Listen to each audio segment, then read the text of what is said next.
당뇨병 전 단계에서도 인슐린 저항성이 심한 군에서 역시 여러 가지 혈관 합병증이 더 많이 나타난다. 심혈관 합병증뿐 아니라 암에 대해서도 영향을 주고 사망률이 올라간다. 우리가 전 단계보다 적극적으로 치료를 해서 그런 사망률 내지는 합병증을 줄이자. 이런 개념으로 이제 대사증후군 얘기를 하는 겁니다. 안녕하세요. 최영주 장단내과 의원의 최현주 원장입니다. 자, 오늘부터는 당뇨병의 거대 혈관 합병증 이야기를 시작해 보려고 합니다. 자, 거대 혈관 합병증, 결국은 심장과 혈관에 대한 얘기가 되겠는데요. 이런 합병증에 말씀드리기에 앞서서 대사증후군이라는 거에 대해서 먼저 설명을 드리려고 합니다. 자, 대사증후군은 이제 인슐린 저항성이 근간으로 하고 있습니다.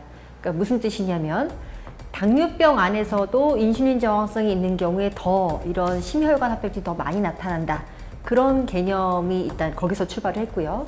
당뇨병 전 단계에서도 인슐린 저항성이 심한 군에서 역시 여러 가지 혈관 합병증이 더 많이 나타난다. 이런 현상을 이미 1988년에 리븐이라는 아주 대학자가 있습니다. 미국 당뇨병의 제일 큰 이제 그 렉처, 벤팅 렉처라는 데서 이제 그 강의를 하시면서 이런 개념을 심어주신 그 인슐린 저항성이라는 것이 심혈관 합병증뿐 아니라 암에 대해서도 영향을 주고 여러 가지 그 어떤 이유에든지 사망률이 올라간다.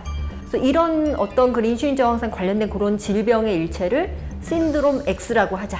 근데 인슐린 저항성이라는 게 말씀드렸지만 측정하기가 쉽지가 않아요. 그 당시 이제 자세하게 이제 우리가 이런 인슐린에 대한 그런 센시티비티, 감수성을 측정하는 가장 스탠다드 방법은 이제 클램프 요법이라는 걸 하는 거거든요. 2시간 반 동안 소요되고 또 굉장히 저혈당을 막 유발하면서 하는 검사라서 쉽지가 않습니다. 그러니까 그런 어떤 인슐린 저항성을 제대로 파악하고 뭔가 파퓰러하게 대중적으로 할 수는 없기 때문에 이런 인슐린 저항성을 가장 잘 표현하는 임상적인 표현 양상을 가지고 그 항목을 5가지를 만들어서 5가지 중에 3가지 이상이면은 이런 경우 인슐린 저항성이 특별히 심한 그룹이라고 보자. 그러니까 일단 복부 비만이 들어가죠. 허리둘레 기준이 들어가고요. 그리고 고혈압 기준이 들어갑니다. 그리고 공복혈당 장애, 혈당 기준이 들어가고, 그다음 중요한 게 이상지질혈증. 근데 사실 5가지 그 기준점을 여기 보시면 알겠지만 굉장히 브로드합니다. 그러니까 이게 뭐냐면은 굉장히 많다는 얘기예요. 공복혈당 장애 많잖아요. 고혈압도 130 넘는 분 많죠. 허리둘레 90, 85, 많죠. 그러니까 우리가 사실은 되게 간과하고 넘어갈 수 있는 여러 가지 항목들이 겹치기만 하면 이거는 뿌리가 깊을 수 있다. 우리가 바로 컨트롤해야 된다.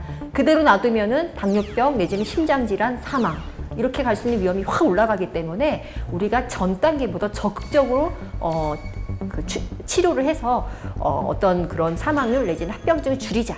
이런 개념으로 이제 대사증후군 얘기를 하는 겁니다. 그러면 우리나라 실제 대사증후군 유병률은 어떻게 되냐? 2016년부터 2018년 통합으로 봤을 때 30세 이상 성인의 3분의 1가량이 그 기준에 들어간단 말이에요. 그리고 60세 이상이 되면 그게 2분의 1로 늘어납니다. 특히 이제 여자 같은 경우에는 이 폐경이 지나면서 고지혈증 이런 게 유병률이 확 올라가는 게 특징이에요. 그래서 여성에서 좀 더 고령에서는 대사증후군 비율이 높은 게 또 특징이고요. 최근 12년간 대사증후군 유병률 추이율도여서 데이터를 산출해냈는데요. 전반적으로 남성에서 조금 증가하는 추세를 보입니다. 그래서 우리가 열심히 적극적으로 노력을 하고 있지만 워낙에 왜 시기가 굉장히 서구적으로 변하고 또 생각보다 운동을 많이 할 수 있는 경우가 많지 않죠. 네, 그러면서 아직도 30%대에 머무르고 있기 때문에 우리가 좀 더 이 유병률을 더 낮출 수 있도록 노력을 해야 되겠습니다.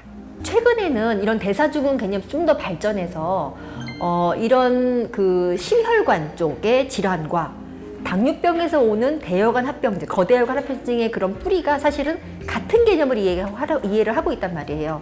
그 일견의 예로 제가 예전에 말씀드렸다시피 당뇨병 치료제 썼던 약이 알고 보니 심부전 내지는 심혈관 합병증을 막 줄여주는 기대하지 않은 그런 효과가 나온다는 얘기는 결국 뿌리가 같다는 걸 반증하는 그런 결과이거든요. 그래서 심장대사의학, 심장내과 대사를 보는 내분비내과, 내분대사의학 이게 합쳐지면서 심장대사의학. 그래서 이 둘이 따로따로 병을 볼 것이 아니라 같이 협진해서 내지는 같은 개념으로 서로 커뮤니케이션해서 봐야지 초기부터 이런 당뇨병 관리도 잘 될 것이고 더불어 합병증 관리도 잘 될 것이다. 이런 태동, 이런 분위기가 일고 있습니다.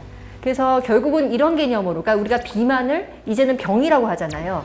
단순히 보기 흉해서가 아니라 크로닉 디지즈, 만성질환, 만성염증 질환을 이해를 하고 있고, 여기서 이런 인슐린 저항성으로 인한 혈당 장애까지 생기게 되면 이제 고혈당 기반 크로닉 디지즈로 넘어가게 되기 때문에 당뇨 합병증이 더 많이 생기고, 이렇게 서로 연결되어 있다는 그런 개념으로 새로 제시를 했습니다. 그래서 저도 그렇지만 심장내과 선생님들도 이게 서로 좀 미리 왔으면 더 잘했을 거예요. 이거를 서로 남 탓을 할 게 아니라 서로 커뮤니케이션에서 초기부터 서로 놓치지 말고 잘 협조해서 이런 어떤 심장 대사 전문가 과정을 만들던가 해서 같이 교육 과정을 통해서 뭔가 이 대사증후군이 이렇게 많잖아요. 그런 환자들을 대상으로 좀 더 적극적으로 우리도 또 교육하고 치료하고 거기에 더 매진해야 된다, 이런 개념을 갖고 있습니다.